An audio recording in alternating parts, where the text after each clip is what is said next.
Cholesterol తో ఇబ్బంది పడుతున్నారా? డయాబెటిస్ రివర్స్ చేసుకోవాలా? డైట్ తో పరిష్కారం. Contact functional nutrition Vineesha Reddy. Welcome to iDreams. ఒక భయానిక వాతావరణం, తీవ్ర కలకరం, ఆందోళన, ప్రజలందరూ కూడా ఉలిక్కి పడ్డ సంఘటన.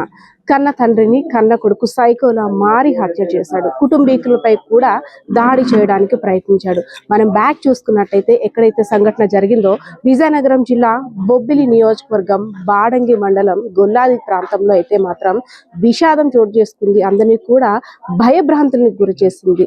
ఒక కొడుకు కన్న తండ్రిని పీకని కోసేసి బొండాన్ని తలని వేరు చేసేసి వీరంగం వేసిన ఘటన. సో దీనికి సంబంధించి అప్పుడు ఎవరైతే నిందితుడు ఉన్నాడో ఇంట్లో వాళ్ళపై కూడా దాడి చేయడానికి వెనకాడలేదు. బయట కూడా కత్తి పట్టుకొని వీరంగం వేశాడు. ఒక సైకో అలా బిహేవ్ చేశాడు. సో ఎవరైతే నిందితుడు ఉన్నాడో ఆయన యొక్క భార్య ఉంది, మాట్లాడదాం. అమ్మ, నిన్న అసలు ఏం జరిగింది? మీ ఆయన గతంలో ఎలా ఉండేవాడు?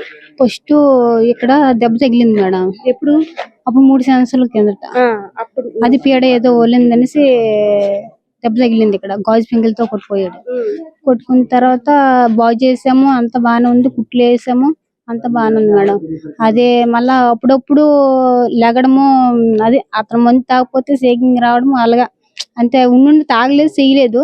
మామూలుగా కొంచెం బ్రెయిన్ పాపకి బాగోలేదని హాస్పిటల్లో ఉన్నాం. టక్కున 6 గంటలు లేసాము. 6 గంటలు లేస్తే బాత్రూమ్ లోనే ఇలాగ డోర్ కొట్టుకోండి మేడం, గాజు పింకులు ఉంటాయి కదా, అక్కడ కొట్టుకొని వెంటనే ఇలాగ ఇక్కడ అల్లరి చేస్తాడని అతను చెయ్యి పట్టుకొని, పాప చెయ్యి పట్టుకొని నేను తిన్నగా అతని కాడ తాయితీ కట్టేసి, అంతే పీడ కట్టి వాళ్ళింది తాయితీ కట్టేసి ఇంటికి డైరెక్ట్ తీసుకొని వస్తాను మేడం. ఇంటి డైరెక్ట్ తీసుకొస్తే అన్నం తిన్నాడు. అన్నం పెట్టాను, తాను చేసిన తర్వాత అన్నం పెట్టాను, తినేసాడు. తినేసిన తర్వాత డోర్ వేసుకుని పడుకుని పండు మేడం. అలా గంటగా అతని వల్ల అతను నాకు అది పడిపోతుంది ఇది పడిపోతుంది అని అల్లా కొల్లాలకు 4 మూల లోన గోడలు గుద్దుకొని అల్లా కొల్లగా అయిపోయాడు మేడం. అలా వీధిలో కూడా కత్తి పట్టుకొని తిరిగాడు. ఇక్కడ అయ్యప్ప స్వామి పూజ చేసే వాళ్ళ దగ్గరికి వెళ్ళి అక్కడ కూడా కొంచెం వీరంగం వేశాడు, బిహేవ్ చేశాడు. అప్పటికి నేను ఇక్కడ కొట్టుకుంటాను మేడం. కొట్టుకున్న తర్వాత కరెక్ట్ 2 అయ్యింది, 1 గంట 2 అయ్యింది. ముసలోడికి ఫీవర్ వచ్చింది. ఫీవర్ వస్తే సత్యం గారి ఫీవర్ వస్తే ఏమిసి టీ పెట్టమని మేడం. అంతే మాట్లాడరు, టీ పెట్టమని సైకి చేశారు. టీ ఇచ్చాను. టీ ఇచ్చిన తర్వాత తాగాడు. తాగేసిన తర్వాత ఏమేసి దుప్పటి కప్పమన్నాడు. దుప్పటి కప్పాను. టీ ఇంకా గ్లాస్ ఇలా పడిసాను, పెట్టాడు కిందనే. పెట్టిన తర్వాత తినేసి ఈ రూమ్ లో నుండి అక్కడికి వచ్చి నేను ఆ ముసలివాడి పక్కన కూర్చునేసరికి ఈ 2 కాళ్ళు కొట్టుకొని అక్కడ నేలకేసి కుట్టాడు మేడం. నన్ను కొట్టిన తర్వాత ఏమేసి మళ్ళా గోడకి ఇలా గుద్దించి చేసాడు మేడం. ముసలోడు ఏమేసి వెళ్ళిపో ఇక్కడ 2కి వెళ్ళిపో అనేసి తెరలించారు. బయటికి వెళ్ళిపోమన్నాడు. అంతే గట్టి గ్వాసేసి వెళ్ళిపో అనేసి అన్నాడు. అంతే ఎప్పుడు ఇలాగే అవుతుంది కదా అనేసి తన ఏమేసి నన్ను ఏటి అన్నాడు, నువ్వు వెళ్ళిపో అనేసి. నా వెనక ఇప్పుడు అలాగ అండు మేడం. తాగేసి ఉన్నా సరే అలాగ అండు. అయితే ఎప్పుడు మామూలు గసిరేస్తాడు, ఇలా తోసేస్తాడు. అలాంటిది ఏమేసి ఎంత అంటే నేను తరలించి వెళ్ళిపో అని గ్వాస్ వదలలేదు. నన్ను కొదేసాడు కిందనే. కొదేసిన తర్వాత ఎంత మాత్రం నేను వెళ్ళలేదు నేను వెళ్ళకపోతే ఏమిసి ఇంకా కొట్టుకొని గుంజించేస్తాను. గుంజించేస్తే ఏమేసి వెళ్ళిపోయి బూతులో తిట్టాడు. అంటే ఒక బూత్ వచ్చు తనకి మాడి సత్యంకి. అయితే ఏమేసి వెళ్ళిపోని తరలించారు. నన్ను తరలించడం వల్ల నేను ఇంకొక కాడు దొంగడిపోవడము, తను ఇలా చేసాడు. అప్పుడు జరిగినప్పుడు అంటే పీక కోసేసి తల మొండెం వేరు చేసేసాడు. ఆ టైంలో ఇంట్లో ఎవరెవరు ఉన్నారు? ఎవరు లేరు మేడం. నేనే తరలించి పోయాను మేడం. బయటికి వెళ్ళిపోయాను మేడం. జరిగినప్పుడు ఎవరు లేరు మేడం. నేను మట్టుకు లేను ఇంట్లో. మరి బయట వాళ్ళు ఇప్పుడు అంటే ఇంత కిరాతకంగా అంత పీక కోసేసి ఆ కత్తితోటి నిన్ను కూడా ఎప్పుడైనా చంపడానికి బెదిరించాడు? కొట్టేవాడు అంటున్నావు కానీ కొట్టేవాడు, కానీ అలా కత్తిలు తీసి అలా చేసేవాడు కాదు. బెదిరించి కొట్టేసి ముగ్గురిని కొట్టేవాడు మేడం.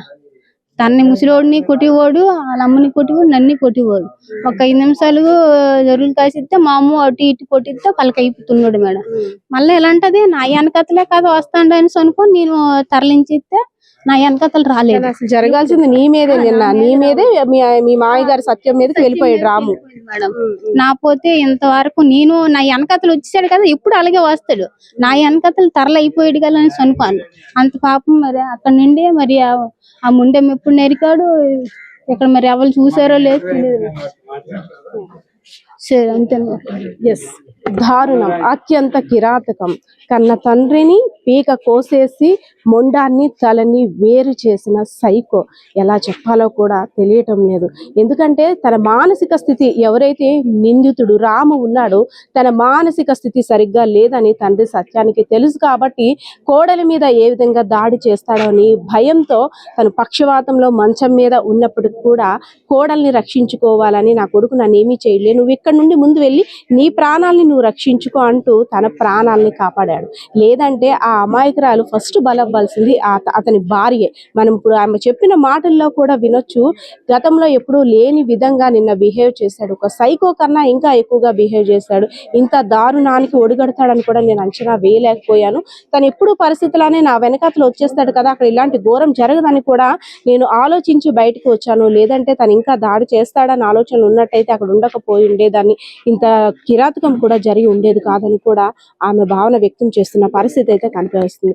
ఏదైనా సరే మనం చూడొచ్చు విజువల్లో, ఒక భయంకరంగా మొండాన్ని వేరు చేసేసి అక్కడ వాతావరణం కూడా మొండెం ఒక చోట, బాడీ ఒక చోట, ఆ మొండాన్ని గమ్యంలో పెట్టేసి ఏం చేశాడో కూడా తనకు తెలియని అయోమయ పరిస్థితిలో ఉన్నటువంటి కొడుకు రాము. ఏదైతేనే ఒక సైకోయిజానికి మద్యానికి బానిసైన వ్యక్తి కన్న కొడుకు కారణంగా తండ్రి అనంతాలోకాలకి వెళ్ళిపోవడం చాలా బాధాకరమనే చెప్పుకోవచ్చు. ఎందుకంటే కన్న పిల్లలు ఇలా చేస్తారని ఏ తల్లిదండ్రులు కూడా అనుకోరు. కన్న పిల్లల మీద మమకారం పెంచుకుంటారు. పెద్ద అయిన తర్వాత మంచాన పడితే ఇంకెవరు మాకు ఉన్నారు దిక్కు అంటూ కూడా వాళ్ళ మీద కోటి ఆశలతో, గంపెడంత ఆశతో పిల్లల్ని చాలా ప్రేమగా చూసుకుంటారు. అటువంటి కన్న కొడుకు ఇలా చేయడం ఏంటనేసని ఆ తండ్రి చనిపోతున్నప్పుడు కూడా చాలా ప్రాధాయపడ్డాడంట. మనం రీసెంట్గా చూసుకున్నట్టయితే మద్యం మత్తులో ఏ విధంగా ప్రవర్తిస్తున్నారో కూడా వాళ్ళకి తెలియట్లేదు. నెలల వ్యవధిలోనే నెల్లిమర్ల జిల్లాకి సంబంధించి ఆస్తి తగాదాలో తల్లి తండ్రిని కూడా ట్రాక్టర్తో గుద్ది చంపి తనయుడు జైలు పాలయ్యాడు. అదేవిధంగా కొద్ది రోజుల క్రితమే, అంటే రోజుల వ్యవధిలోనే గజపతి నగరంలో గుణపాంతో గుండెలపై గుద్దాడు ఆస్తి కోసం కొడుకు, ఆయన కూడా కటకటాల పాలయ్యాడు. రీసెంట్ గానే బాడంగి మండలంలో చెప్పులు కుట్టుకొని జీవనం కొనసాగిస్తున్న తండ్రిపై అదే చెప్పులు కుట్టే పరికరమైనటువంటి సుత్తితో తల మీద గట్టిగా బాదడంతో ఆ తండ్రి అక్కడికక్కడే మరణించాడు. సో ఇంకా రోజుల వ్యవధి, ఇంకా అది ఆ సంఘటన ఇంకా మర్చిపోకముందే ఇక్కడ తలని మొండాన్ని వేరు చేసిన తనయుడు. అసలు ఎలా ఆలోచించాలో కూడా తెలియట్లేదు. ఒళ్ళు గగురు పూరిచే సంఘటన అనే చెప్పుకోవచ్చు. ఎందుకంటే నిన్నటి నుండి, నిన్న ఎప్పుడైతే సంఘటన ఇక్కడ జరిగిందో అప్పటి నుండి కూడా ఇక్కడ ప్రజలకి కంటి మీద కునుకు లేదు. ఈ సైకో చేసిన వీరంగాన్ని చూసి మాకు నిద్ర పట్టడం లేదు. ఆ వీరంగం అంతా ఒక ఎత్తు అయితే ఇక్కడ హత్య ఒక ఎత్తు. సో మేమైతే తీవ్ర భయాందోళనలో ఉన్నాము అని అయితే ఇక్కడ ఆశాభావం వ్యక్తం చేస్తున్న పరిస్థితి అయితే కనిపిస్తా ఉంది. కెమెరా పర్సన్ బాలకిషోర్తో పద్మ ఐడమ్స్ మీడియా విజయనగరం.